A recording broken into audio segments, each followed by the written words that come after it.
Բարի երեկո հարգելի հեռուստադիտողներ, 168 TV-ն շարունակում է աշխատանքը, եթերում ռևյուն է, զրուցակիցս այսօր վերլուծաբան, կամուրջ քաղաքացիական նախաձեռնության համահիմնադիր Արման Աբովյանն է։ Բարի երեկո, պարոն Աբովյան, շնորհակալ եմ հրավերն ընդունելու համար։ Պարոն Աբովյան, այն պահին, երբ իրականացնում ենք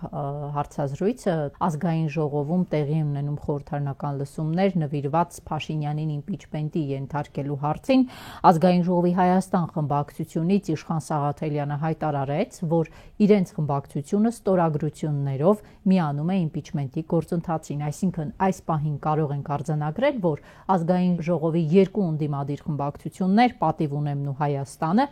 ունեն ստորագրություններ իմպիչմենտի գործընթաց սկսելու համար, պակասում են ՔՊ-ի ձայները։ Ձեր գնահատմամբ խորհրդարանի ներսում նման համաձայնությունը երկու ընդդիմադիր ֆրակցիաների պարագայում եւ դրսում գեներացվող փողոցային ճնշման մակարդակը արդյոք կտան վերջնարդյունքում այն, որ ՔՊ-ն եւս կմիանա այդ գործընթացին։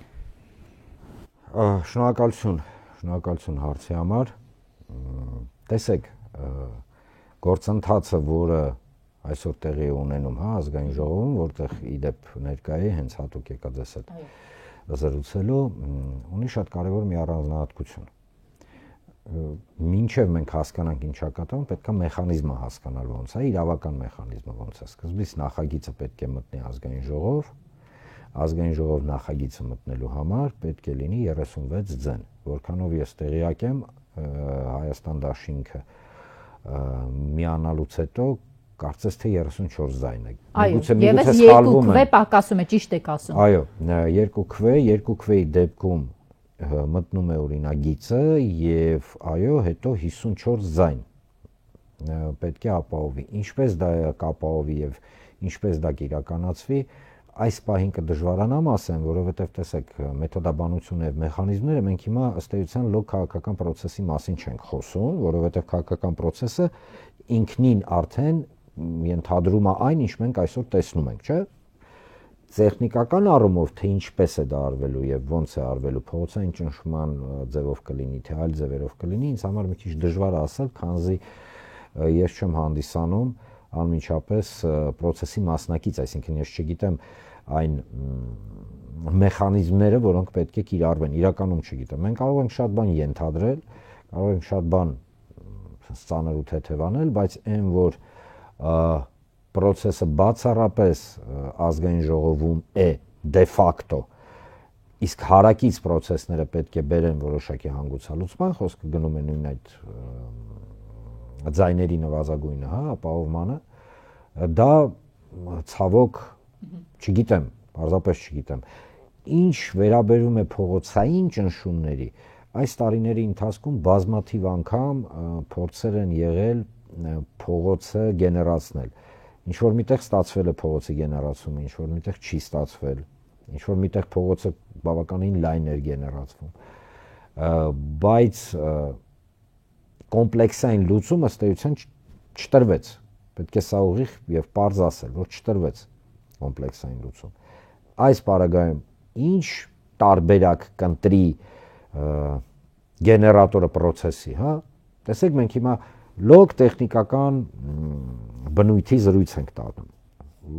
Չգիտեմ։ Ներքաղաքական զարգացումների համատեքստում օրերս Բարգավաճ Հայաստան կուսակցության ղեկավար Գագիկ Ծառուկյանը հայտարարեց քաղաքականություն մտնելու մասին, պարոն Ծառուկյանը, այսինքն պատրաստվում է 2026 հերթական ընտրություններին մասնակցելու եւ Գագիկ Ծառուկյանը խոսում է հաշտության, համերաշխության մասին։ Ես նրա հայտարարության մեջ կարմիր գծով այդ թեզերը տեսա։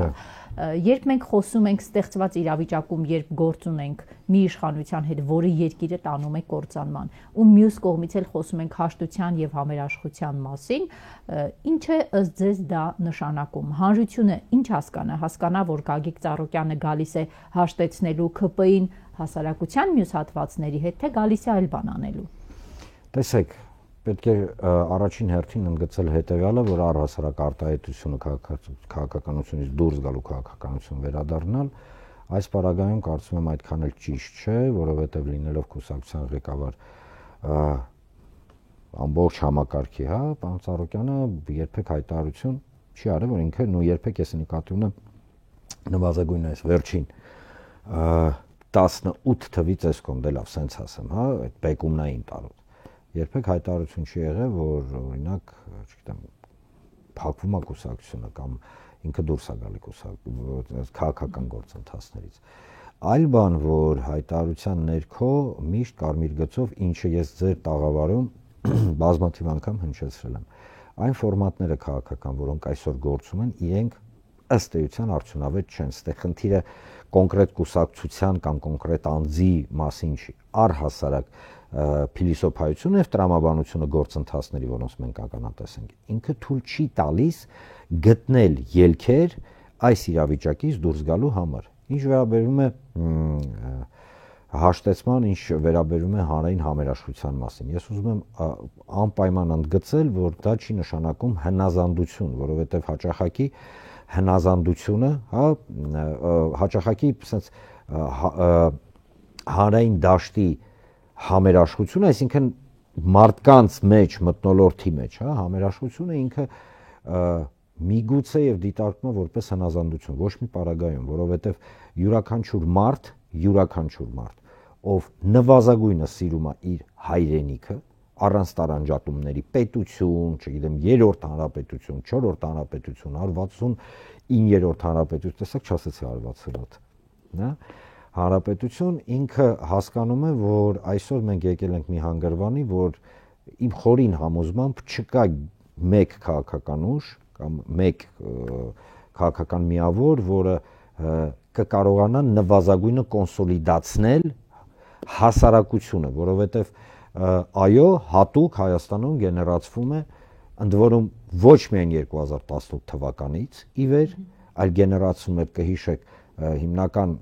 պոռթկումները սկսեցին 2006-7 թվականից, երբ որ հատուկ Հայաստան, թուրք-ադրբեջանական այն ժամանակ նույնիսկ տանդեմի կողմից եւ սորոսացին, հա, այսպես կոչված ՀԿ-ների կողմից սկսվեց եւ մամուլի, հա, սկսվեց գեներացվել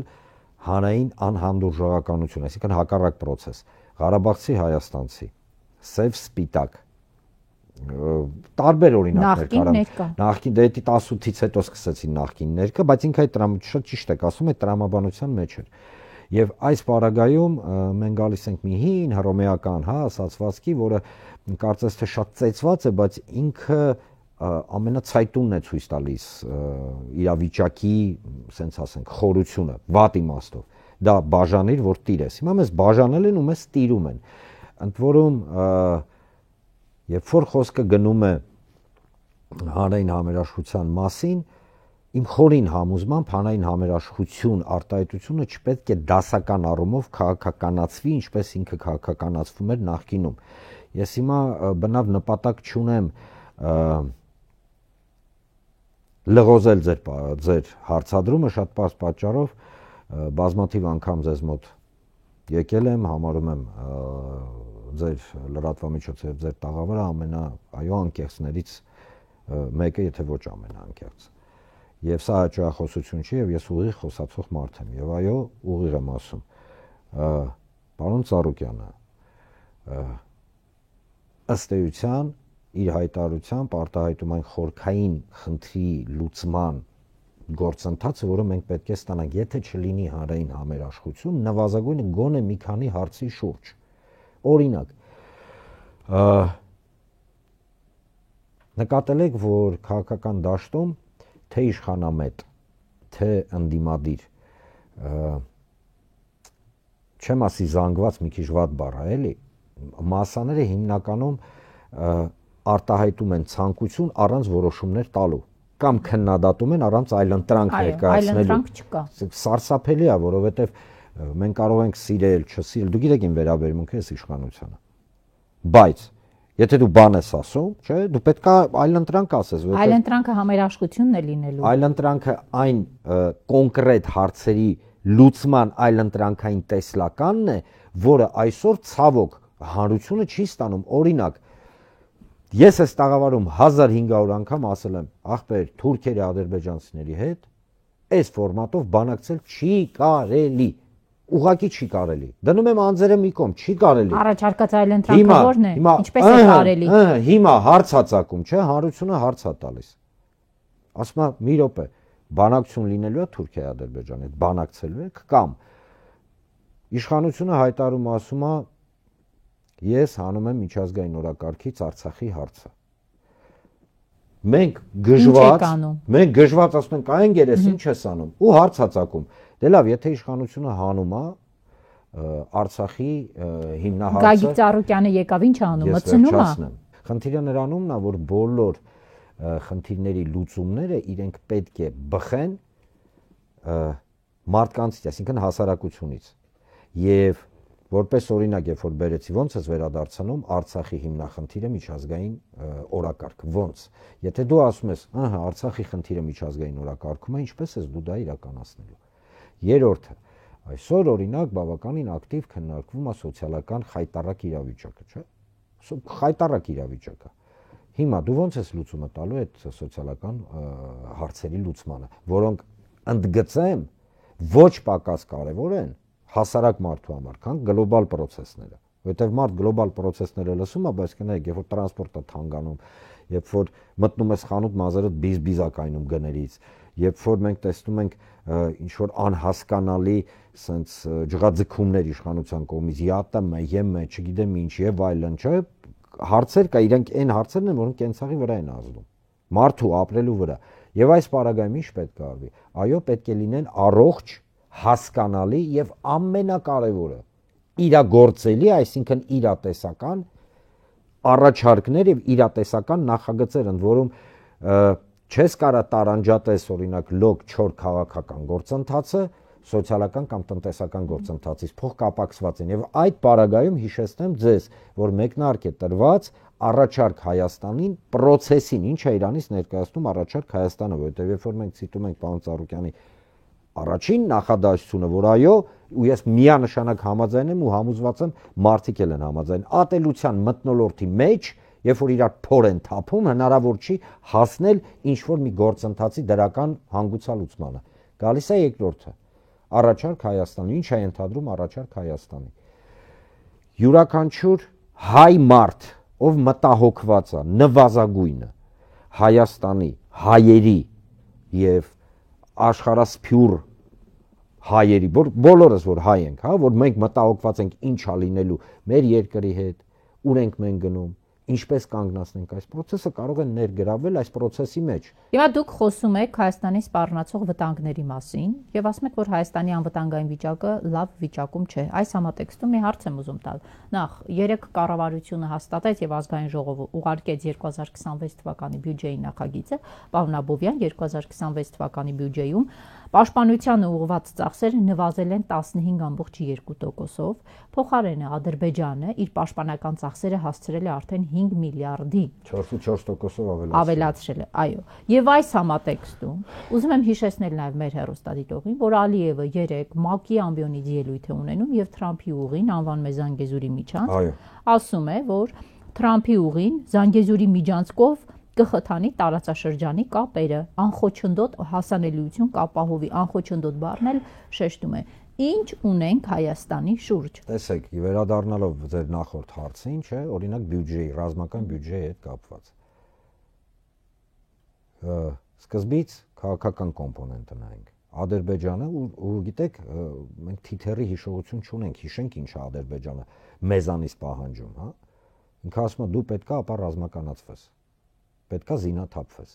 Պարզ է, որ իշխանությունը այս պարագայում չի կարա դուրս գա, ասել ընտրություններ է, հա, դեմը։ Ասի գիտեք ինչ կա, Ալիևը ասում է պետքա զինաթափվենք, մենք էլ պետքա զինաթափվենք։ Դա աբսուրդին հավասար է այն պարագայում, որ նույն Ալիևը Արևմտյան Ադրբեջան կոնցեպտը, Հայաստանի Հանրապետության տոտալ վերահսկողության կոնցեպտը, ի վերջո Հայաստանի Հանրապետության ինքնիշխան տարածքների օկուպացիան, ի վերջո նույնիսկ քաղաք Երևանի, հա, փորձել վերագրել քոչվոր թրքալեզու այդ ցեղերի որպես պատմական ժառանգություն եւ այլն։ Այսինքն Ադրբեջանը հետեւողականորեն ավելացնում է ճնշումը ոչ թե Հայաստանի վրա ինչ ճնշում պետք չէ ավելացնել, իրանք ինչ ասում են, այս իշխանությունը ցավով է արձանագրում, կատարում է։ Այլ տարածաշրջանով ստեղծում է մի իրավիճակ, երբ որ Հայաստանը պետք է առաջի փուլում դառնա failed state, ինչը դառել է, այսինքն ձախողված համակարգ էթնոքաղաքական։ Երկրորդ փուլում Հայաստանը հրաժարվի իսպառ իր իրավական, պետական եւ ազգային շահերը պաշտպանելու ունակությունից, դրանով է պայմանավորված ապառազմականացման պահանջը, որտեվ եթե ռազմականացված երկիր չես կարողանում ռազմականացված չէ, եթե դու չունես պաշտպանվելու հնարավորություն, թեկուզ տեսական, որևէ միջազգային նորմի հղում անելով չես կարող քեզ պաշտպանել։ Եվ երրորդը, այս ամենի շուրջ գալիս է եւ կանգնում է Արևմտյան Ադրբեջանի կոնցեպտը։ Այսինքն այստեղ մենք պետք է արձանագրենք հետեւյալ տրամաբանությունը։ Իշխանությունը ինչ ուզում է խոսի, ինչ հեքիաթներ ուզում է պատմի, ինչ լոլոներ ուզում է կարդա մարդկանց։ Գոյություն ունի պարզունակ փաստեր, որոնք ասում են հետեւյալը. Ադրբեջանը ինչ չգիտեմ, պահանջում է, ցանկանում է, հրամայում է, չգիտեմ նույնիսկ ոնց որակավորեմ։ Հայաստանի արչև դե լավ պայմաններ է դնում, Հայաստանը ի կատար ածում այդ պայմանները, բայց այստեղ առանձնահատկություն կա։ Իր գիտեք, sense տեսլականի ներքո, այսինքն Ադրբեջանը ասում է պետքա ապառազմականացվես ավելացնելով իր բյուջեն եւ հայտարարելով, որ ռազմական բյուջեն ինքը ավելացնում է Հայաստանի վրա ճնշում գործադրելու համար։ Մենք կրճատում ենք։ Մենք կրճատում ենք, այսինքն Ադրբեջանի ասածն է կատարվում։ Այդ դեպքում, երբ Ադրբեջանը ասում է Արևմտյան Ադրբեջան, Նիկոլ Փաշինյանն ասում է 4-րդ հանրապետությունը որպես ռազմավարական միանշանակ այստեղ իմ խորին համոզմամբ այն տրամաբանությունը, որը դրված է ապա ազգայնացման, ապա ռազմականացման, ապա պետականացման, հա, գաղափարների շուրջ, որ այս իշխանությունը ներկայացնում է որպես գին, որը մենք վճարում ենք խաղաղության համար, հա, ինքը ի վերջո ունի հետևյալ նպատակը. լյովին զինաթափել, բարոյապես, զինաթափել հասցնելով Հայաստանի Հանրապետության բանակը միայն եւ միայն ոստիկանական ուժերի մակարդակի, հա, եւ ի վերջո իրավական առումով Հայաստանին մերկացնել, այսինքն այն սահմանադրությունը, որը այսօր լավ թե վատ, ես մա չեմ քննարկում սահմանադրության կետերը, բայց այնուամենայնիվ հիմնարար փաստաթուղթն է, որը ապահովում է Հայաստանի սուբյեկտությունը էթնոքաղաքական առումով, դա վերացնել եւ սահմանադրության տեղը բերել օֆիսային մի փաստաթուղթ, այսինքն եւ այդ օֆիսի կանոնակարգի ներքո, երբ որ դու ճունես ազգային, պետական եւ նվազագույնը, ինչու ոչ այս բառն օգտագործենք, ժողովրդի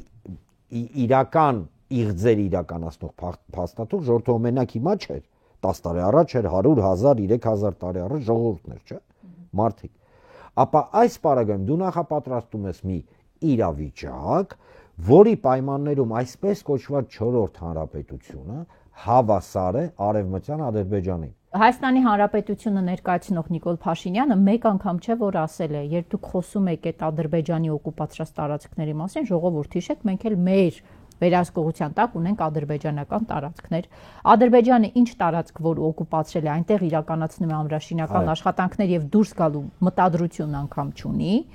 Եվ այս ամենի համատեքստում Փաշինյանն ասում է 3-րդ հանրապետությունը չկա, ստեղծում ենք 4-րդ։ Ստեղծում ենք 4-րդ, ինչ տարածքով։ Կարող է ստացվել 4-րդը 10000 քառակուսի կիլոմետրանից մի հատ տարածք են ամենը։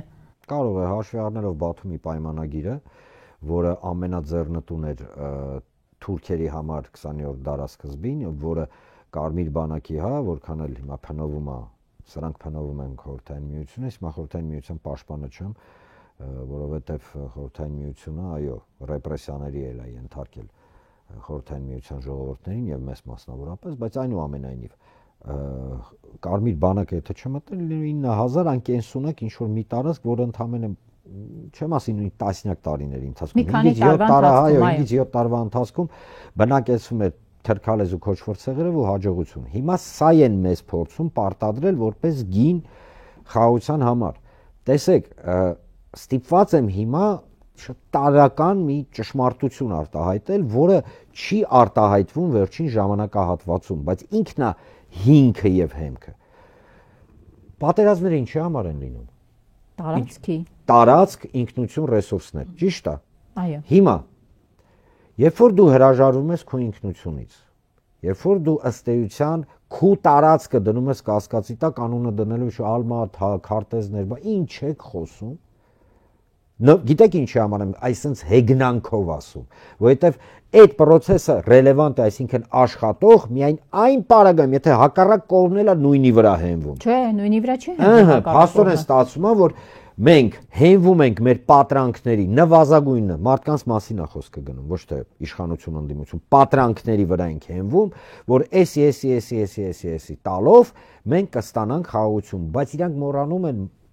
այն քարոզիչները այդ ամեն ինչի մարդիկ չէ, քարոզիչները մոռանում են կարևորագույն հանգամանք։ Մեր պատմության ամբողջ պատերազմներ կլինեն, չգիտեմ, կոնֆլիկտներ կլինեն,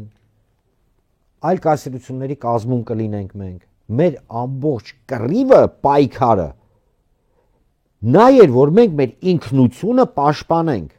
Եթե մենք հրաժարվում ենք մեր ինքնությունից, դա բնավ չի նշանակում, որ մեզ հանգիստ են թողելու։ Բայց իրենք էլ դա գիտեն, պարոն Աբովյան։ Ես վերջացնեմ։ Իրենք էլ գիտեն, Փաշինյանը ասում է Ադրբեջանի սահմանադրությամբ Հայաստանի 60%-ը իրենցն է։ Իրենք էլ դա գիտեն։ Իսկ այս պարագայում, եթե մենք դա գիտենք, եւ եթե նույն իշխանությունը հայտարարում է, որ այո, Ադրբեջանը ունի նկարտումներ, այո, Ադրբեջանը վայրակ անասնացման գործիք է տարածաշրջանի, հա, վայրակ անասնացման գործիք, որովհետեւ մենակ հայերը չեն այդ ուժում։ Եթե վերցնենք թուրք-ադրբեջանական տանդեմը որպես միաբանություն, հույներ, հայեր, ասորիներ, եզդիներ, արաբներ, իրանցիներ, ալավիներ, դրուզեր, բոլոր ազգերը, որոնք Ադրբեջանի տարածքում ապրող փոքրամասնությունները, այո, ցախուրներ, պատիվ եմ ունեցել թալիշների հետ շփումներ ունենալ դուրսը, որոնք միանշանակ հայկական, հա, տեսլականին, որ ժողովուրդը հազարամյակներով իրար հետ ապրել են, նույնիսկ դեմքով էլ չենք տարբերվում։ Բայց եկավ թուրքը ու սկսեց ձուլել այդ ամենը։ Հիմա վերադառնալով այս ամենին,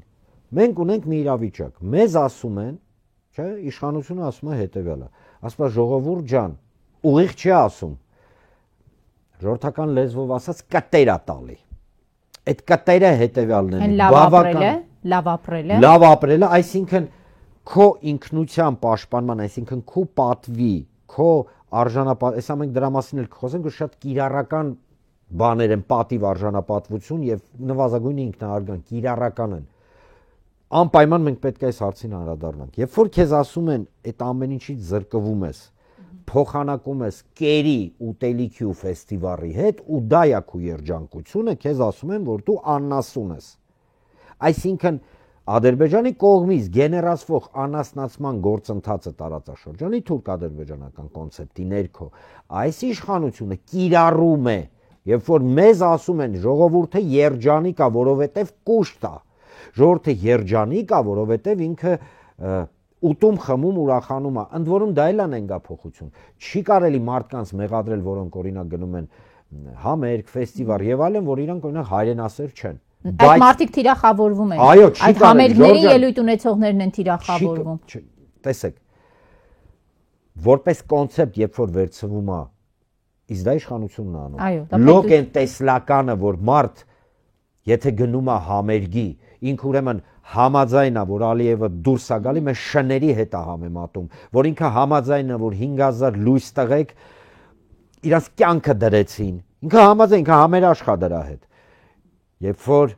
ինքը փորձում է ասի, որ եթե դու գնում ես համերգի ու չգիտեմ ինչ-որ բան ես անում, կամ հարսանի կամ ինչ-որ մի ուրախություն, դու դրանով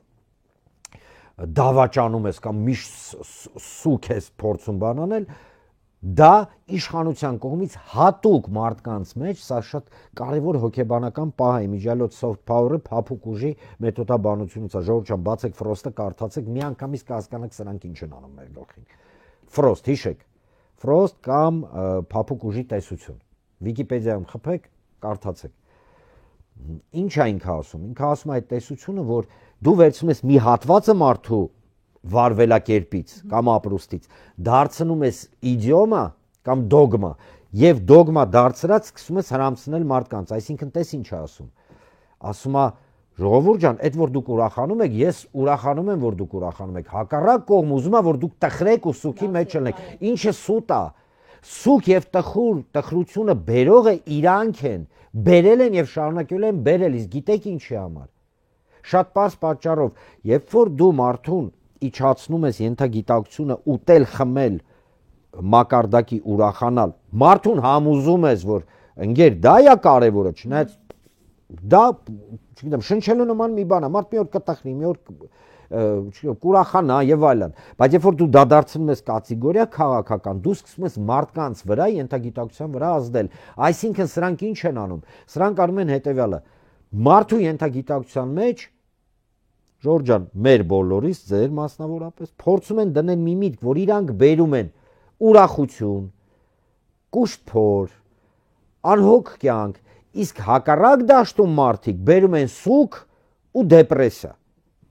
Լուրջ եմ ասում, սա է իրանց հիմնական բանը։ Բառավոտից իրիկուն, որ կայնում են ասում են, ժողովուրդը ուրախանում, հայ, հետո ինչ, ժողովուրդը միտեղ ուրախանում է, միտեղ էլ բոլորի տնից տեղից հեռու թաղում է։ Այ քեզ բան։ Ժորժ ջան, սա անասնացման գործընթացի, մեզ բոլորիս անասնացման գործընթացի արգասիկ է եւ շատ կիրառված մեթոդաբանություն է։ Ու մի բան էլ ավելացնեմ։ Տեսնում եմ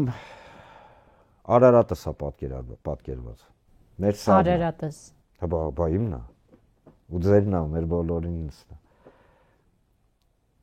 Երբ որ մեզ փորձում են բացատրել, որ Արարատը լեզուս չի ֆռում ասեմ, օտար ուրիշինն է, ասում աչքեք դրե ուրիշի եղածի վրա ու մտածում եք, թե այդ ուրիշը արժանի չի դա ունենալու։ Հիմա լսեք, Ժորժ ջան, երբ որ սա ասում են, սա իրականում մեզ փորձում են աննասուն սարքել, մատաղացու աննասուն, թուրքի ոտի տակ մատաղի գնանք, բայց չի ստացվի, գիտեք ինչի համար։ Արարատը դա աշխարհագրական կետ չի, որը գտնվում է ուրիշի մոտ։ Դա մեր ինքնության սիմվոլներից մեկն է, մարմնավոր ճապոնացու ինքնության սիմվոլը Ֆուձիամա լեռն է։ Շվեյցարացու ինքնության համար Մոն Բլանն է։ Նա Կանադայի համար, հա, որպես օրինակ եմ բերում, սա պարզապես հասկանանք, սրանք գիտեն, մենք չենք հասկանում։ Դեբիլ եք, իրանք էլ անես լուրջ տեխնոլոգներ, հա, գլուխները պատով եք տվել։ Որ ասpa ձեր քայլած ճանապարհները ցերեկով մենք գիշերը աշկերտս փակ ենք քայլել։ Իրականում փորձում են համոզել, որ սա լոկ աշխարհագրական մի հատ էլ ապուշություն են, դուրս տալի կատարել, ասում է, բա որ Թուրքի կնիքի վրա լինի Արագած լեռը։ Ադուք դեբիլ չեք։ Ինչի պետք է լինի Թուրքի կնիքի վրա Արագած։ Այդ մենք մեր խորհրդանիշ եւ որպես մեր ազգային մեր սրտի կտորը, մեր զինանշանի կամ անձնագրի կամ մեր բալիկների անունը որ դնում ենք, մենք դնում ենք դրա համար որ գնանք Թուրքին վատություն անենք, որ իր հողում սար ունենք, դեբիլ եք դուք արա։ Չէ, դեբիլ եսի նկատի ունեմ միայն այն մարդկանց, ովքեր փորձում են գեներացնեն այդ մտքերը։ Ոչ մի պարագայում ոչ իշխանությանը, ոչ ընդդիմությանը չի վերաբերում, մա չդնեն բանանեն։ Բայց այն մարդով դա ասում է, ցավը նա է, որ ինքը հասկանում է, որ ինքը դեբիլություն է ասում, հիմարություն։ Բայց իր հաշվարկը նա է, որ մենք ենք դեբիլ ու այդ բանը հալած յուղի պես կվերցնենք։ Սիմվոլներից հրաժարվեք, լավ ապրեք։ Այն ինչ ունեք եղածով բավարարվեք։ Սիմվոլ, մինվոլ գցեք մի կողմ։ Ժորժ ջան, կամ մի հատ էլ արտահայտություն էին արել, ֆանտաստիկ ուղղակի ցինիզմի, ուզում եմ դրա մասին էլ խոսալ, որ ասում տուն ես կառուցում։ Այնպես նկարներ չպետք է կախես, որը կարող է քո հարևանին դուր չգա։ Լսեք։ Արարատը, Արևմտյան Հայաստանը, Նախիջևանը, Արցախը մեր տունն էր, որը մեզ այսենց կտեր տալով, այսենց խափելով, այսենց գլուխներից տակ փափուկ բարձ դնելով 100 ամնակների ընթացքում խժռելով եկան հասան մեր դուրը։ Հիմա մեզ ասում են, այդ որ քեզ սպանել են, խժռել են, մի հիշի, նույնիսկ սիմվոլիզմի ձևով մի հիշի, դա գիտեք ինչ է հավասարազոր, բոլորի տնից տեղից հեռու, պատկերացրեք, դուք ապրում եք մի տան մեջ, ձեր կողքի տունը, ձեր, չեմ ուզում բաներ ասեմ, դե լավ, ձեր բարեկամների տունն էր, այս մի տունը ձեր բարեկամների տունն էր, այս մի տունը ձեր պապերի տունն էր, մտել են, այս տունը մորթել են, պապուտ տունը խլել են, այս տունը մորթել են, պապուտ տունը խլել են, այս տունը մորթել են, պապուտ տունը խլել են, կռիվ ես տվել, ինչ ես արել, հիմա դնում եմ մի կողմ։ Մեկ էլ տան տերերից մեկը կամ չգիտեմ, մեծերից մեկը գալիս ասում է պապի, տատի նկարները պատից հանի, որտեվ այնի պատուանից ստենում է, որ դուք ու տատու պապու նկարն ես կախել, ում ինքը սպանել է, իրենց տանը տիրացել է, թե չէ ջղայնանում է, նեղվում է։ Իսկ եթե դու հանում ես, դա ազդակ է, այսինքն եթե դու մոռանում ես քո ինքնության Արարատի մասին, Մուշի մասին, Սարդարապատի եւ այլն, հա, այսինքն քո ինքնության սիմվոլների մասին, դա գիտեք ինչ է նշանակում։ Գիտեք, ասեմ ինչ է նշանակում։ Դա նշանակում է միայն մի բան։ Դու հրավիրում ես խուժանին քո տուն, ասում ես արի ինձ մորթի, արի ինձ էլ մորթի, եկա ես անպատիվ, անարժանապատիվ, անինքնասեր, ինչ-որ կերող ուտող խմող, տենց մարդ եմ, դիր ինձ էլ մորթի, դա է ըստ էության նշանակում, որովհետև պատիվը, արժանապատվությունը եւ սիմվոլիզմը կիրառական նշանակություն ունեն։ Կենցաղային օրինակ բերեմ, բոլորից հեռու, Աստված ոչ անի, դուք ձեր տիկնոջ հետ փողոցով գնաք կամ մամայի հետ, ախպեր դուք չէ։ Յուրաքանչյուր մարդ ձեր վրա չեմ բերում օրինակը, փողոցով գնում է իր տիկնոջ կամ մամայի հետ, մեկը կայնում քրֆում է մորը։ Ձեր աչքի դեմ։ Ինչ եք անելու։ Ռացիոնալ այս իշխանության տրամաբանության մեջ ինչ պետք է անի, պետք է գլուխը կախի, հա, գլուխը կախում է գնում է, որովհետև ռացիոնալիզմը, որ իրենք իբր ներկայացնում են ռացիոնալիզմ, սիմվոլիզմ է, չէ, սիմվոլ են քրֆե։ Իսկ դա ձեռնտու չի դու կռիվ տաս, որովհետև կարող է թուշիկիդ խփեն, աշկը կապցնեն, չգիտեմ, ատամները թափի, կռիվ է, չէ, լինելու։ Այսինքն այս իշխանության սա են մեզ փորձում ասել։ Այսինքն այս տրամաբանության ներքո դուք պետք է գլուխներդ կախ գնաք, կախելու եք 100% չեք կախելու, գզելու եք մեջտեղ, դեռ տենում եմ։ Տղալնի աղջիկը լինի, հերները անիծելու եք։ Այս պարագայում մի level բարձր նույնն է։ Պետությունն է, այո։ Մեր հետ նույնն են անում։ Իսկ մի բան էլ ասեմ,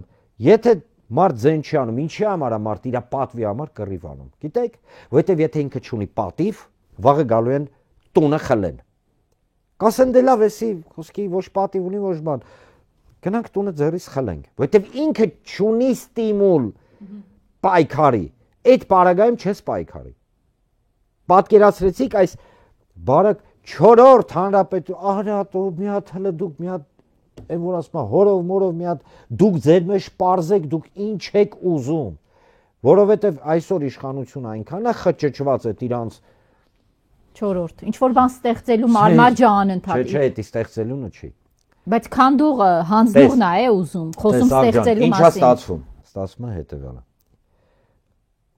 Եթե ինչ-որ մեկին թվում է, որ իշխանությունը չի հասկանում ինչ արե մեր բոլորիս գլխին եւ երկրի գլխին։ Հասկանում է, դրա համար ատամներով ուզում է պահի իշխանությունը։ Դա որ ասում են ինքստինքիա, բայց կրիմինալիստիկայում կա մի sense եզրույթ։ Հիմա լատիներեն, հա, sense արտահայտություններ չանեմ, եզրույթի հիմնական նպատակը հետեւյալն է, որ հանցագործության վայրը ոչնչացնում ես։ Սա մեթոդ է, որը, հա, իրանց տենց գցել բռնել են, թույլ կտա իրենց ոնց որ այնինչ իրենք արել են, հա, ես հիմա մեղադրանքներ չեմ հնչեցնում։ Ջնջեն այսինքն։ Ջնջեն եւ նորից սկսեն եւ վերջ 4-րդ հանրապետություն, սա էլեմենտներից մեկն է։ Այսինքն ջնջում ենք երրորդը, երրորդի հետ կապված։ Երրորդի գլխին ինչ արել ենք մոռացում։ Հա, գալիս է 4-րդը, այդ 4-րդը էլ կլինի խաղաղություն եւ այլն, չի լինելու, որովհետեւ 4-րդ հանրապետությունը, ինչպես մենք ապացուցեցինք, հենց նոր դա հավասարազոր է Արևմտյան Ադրբեջանի։ Իմիջիալոց արդեն իսկ Արևմտյան Ադրբեջանի շուրջ ճիշտ է իրանք ասում են տենց բան չկա,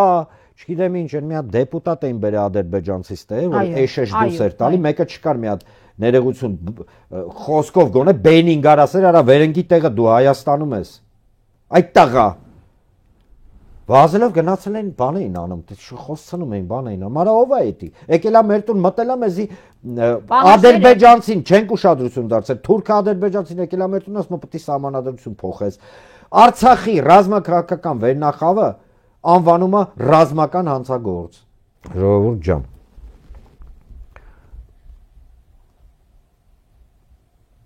Կարելի է երկար պաթոսախեղդ բաներ ասել, բայց չեմ անի։ Կասեմ հետևյալը։ Ես գիտեմ, որ չի ստացվի ձեզ զրկել արժանապատվությունից։ Չի ստացվի ձեր մեջից հանել Արարատը։ Չի ստացվի ձեզ ստիպել, որ ուրանանք մեր պապաների, մամաների, տատիների, պապիների այն ջանք եռանդը կյանքը, որ դրել են, որ մեզ թողեն այն, ինչ մենք ունենք, իսկ ունենք մենք միայն մի բան, Հայաստան եւ մենք հայ ենք, ուրիշ բան չունենք։ Ու ես գիտեմ, որ իրանց մոտ չի ստացվել։ Շնորհակալ եմ։ Հարգելի հեռուստադիտողներ, հիշեցնեմ զրուցակիցս այսօր Արման Աբովյանն էր, այսքանը ցտեսություն։